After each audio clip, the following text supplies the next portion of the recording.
이게 금이라는 게 여러분 진짜로 그때만 샀어도 한은은 대박이 났을 수도 있습니다. 보시는 것처럼 말입니다. 2021년 3월 8일에 국제 금값은 트로이 온스당 1678.0달러였거든요. 만약에 2021년 이때 샀으면 어떻게 됐을까요? 아니면 2022년 9월 26일에 1633.4달러였습니다. 그때만 샀어도 어떻게 됐을까요? 지금은 진짜 부자가 됐을 수도 있는 겁니다. 3월 11일 현재 트로이 온스당 2188.6달러였잖아요. 그런데 우리 대한민국의 한국은행은요, 금을 사지 않았습니다. 그렇지만 전 세계는 어떤지 한번 보실래요? 전 세계는요, 금을 사니라고 진짜 정신없습니다. 야, 이렇게까지 사나 싶어요. 보시는 것처럼 말입니다. 2017년에는 2017년 284.9톤이에요. 2020년만 하더라도 193.9톤입니다. 그런데 2022년 보세요. 세계 중앙은행이 1081.9톤입니다. 엄청나게 사들였습니다. 2023년에도 1037.4톤입니다. 엄청나게 사들였습니다. 올해도 마찬가지입니다. 지금 1월 현재 벌써 39톤이거든요. 벌써. 이게 이대로만 쭉 간다고 하더라도 2021년은 넘어설 겁니다.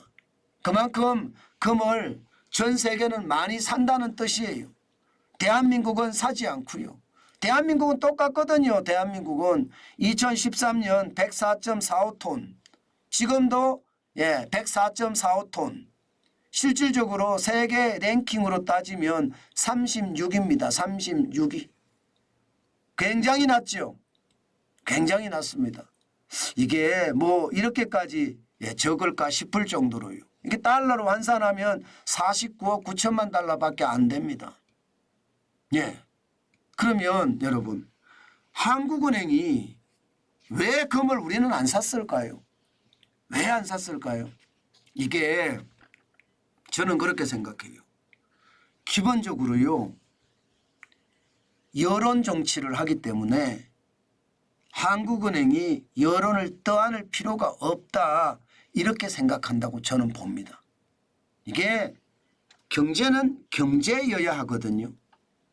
경제가 정치 영역에 들어가서 이게 많은 가십거리를 만들어내고 그 가십거리는 경제의 온전한 업무 수행이 안 되게 된다고 보는 거예요. 한국은행이라고 금을 안 사고 싶겠습니까? 거기에 한국은행에 있는 사람들이 전 세계적인 천재들이 얼마나 많이 모였는데요. 저는 한국은행도 분명히 말입니다.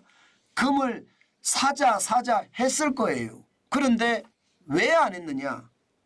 이게 여러분, 여론의 지탄 내지는 국회의원들의 지탄이 엄청나거든요. 실질적으로 한번 보실래요? 지금 실제 금을 샀을 때 2011년 7월에 25톤을 사고요. 그해 11월에 15톤, 2012년 7톤 사고요. 그해 11월에 14톤을 샀습니다. 2013년에 2월에 20톤을 샀거든요. 각각 보면요, 금 매입 단가가 트로이 온스당 2011년에 살 때는 1544달러에 샀고요. 2011년엔 1753달러에 샀습니다. 그리고 2012년 7월에는 1581달러고요. 그런데 진짜 웃긴 것은요, 이렇게 금을 사고 나면요, 바로 금값이 떨어지네요.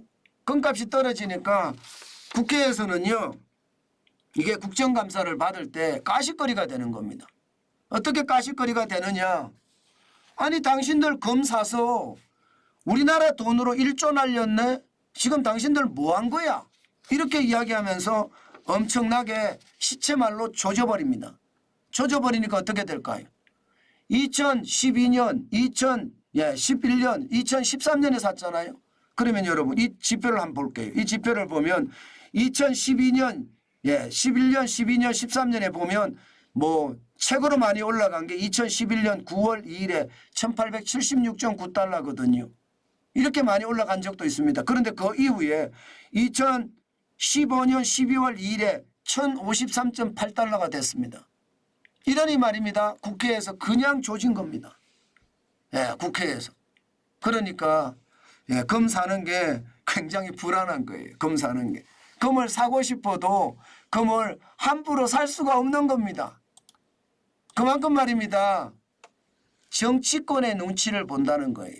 경제는 오롯이 경제여야 되는데 그렇지 못하고요. 정치에 휘둘린다는 뜻입니다. 이렇게 되면 여러분 이렇게 되면 시장에서도요. 경제가 얼마나 정치 때문에 망가지는지 아마 보고 있을 거라고 저는 생각을 합니다. 물론 말입니다. 물론 금에 대한 투자가 수익률이 좀 적은 건 사실이에요. 금에 대한 투자는요. 변동성을 감안한 위험 조정 수익률이 0.26%밖에 안 됩니다. 실질적으로 1973년 이후 수익률을 따져보면 6.93%로 미국 국채보다 높은 것 같긴 하지만 변동성을 감안하면 굉장히 떨어진다는 뜻이에요.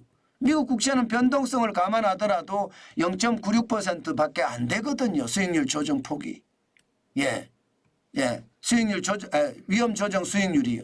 0.96%니까 금보다는 높잖아요. 미국 주식은 0.44%입니다. 실제로 연평균 수익률은 7.21%가 되지만 말입니다. 그러니까 이것도 작동을 해요. 이것도 한국은행이 지금 조사해서 연구한 보고서거든요. 그러니까 한국은행 내에서도 금을 사는 게 좋으냐 아니면 미국 국채를 사는 게 좋으냐 아니면 미국 주식을 사는 게 좋으냐 이렇게 고민할 수밖에 없다는 뜻도 된다는 뜻입니다. 저는 외환 보유액을 가지고 실제로 금 자체가 말입니다. 이게 시가로 외환 보유액이 환산되는 것은 아니거든요. 매입가로 환산이 됩니다. 매입가로 환산이 되기 때문에 외환 보유고를 확충하는 차원에서라도 저는 금을 더 많이 샀어야 된다고 생각을 합니다. 그것이 말입니다. 대한민국의 국부를 더 길러가는 것이라고 생각을 해요. 국부라는 게 뭡니까? 뭔가 많은 부를 만들어 놓으면 미래 세대에게는 굉장히 좋은 일 아니겠습니까? 그런데 이 국부가 제대로 작동이 안 됐다는 것, 저는 그런 게 좀 안타깝긴 안타깝습니다. 이게 여러분 제대로 정신 차려서 시장을 보고 있고 정치에 휘둘리지만 않았다면 이렇게까지는 안 됐을 거거든요. 세계에서도요 우리가 금 보유량이 굉장히 선진국이라고 이야기하는 나라치고는 꼴찌입니다. 꼴찌. 한번 보세요. 지금 36위잖아. 36위. 지금 중국은 2226.4톤. 중국은 엄청나게 사들이고 있습니다.